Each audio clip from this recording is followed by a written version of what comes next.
প্রতিবাদে সংবাদ সম্মেলন। আমি নিম্ন স্বাক্ষরকারী তারিকুল ইসলাম রাজু, সাধারণ সম্পাদক, মুর্শিদপুর উপজেলা বিএনপি, মুর্শিদপুর গোপালগঞ্জ।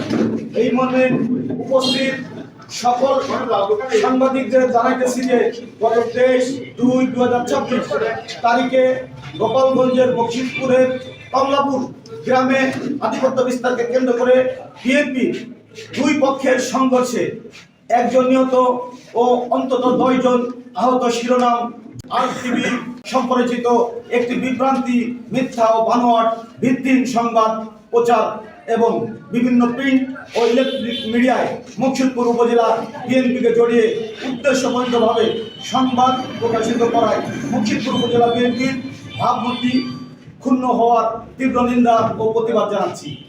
প্রিয় সাংবাদিক ভাইরা, উক্ত সংবাদ প্রকৃত তথ্য উপস্থাপন না করে একপাক্ষিক এমন কিছু বিষয় তুলে ধরা হয়েছে যা মুর্শিদপুর উপজেলা বিএনপির সাংগঠনিক সুনাম ক্ষুণ্ণ করে এবং জনমনে বিভ্রান্তি সৃষ্টি করেছে।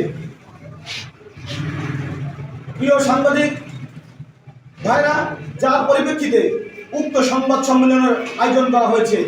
সংবাদ প্রকাশের আগে সংশ্লিষ্ট পক্ষের বক্তব্য নেওয়া হয়নি, যা সাংবাদিকতার নৈতিকতা ও পেশাগত দায়িত্বের পরিপন্থী।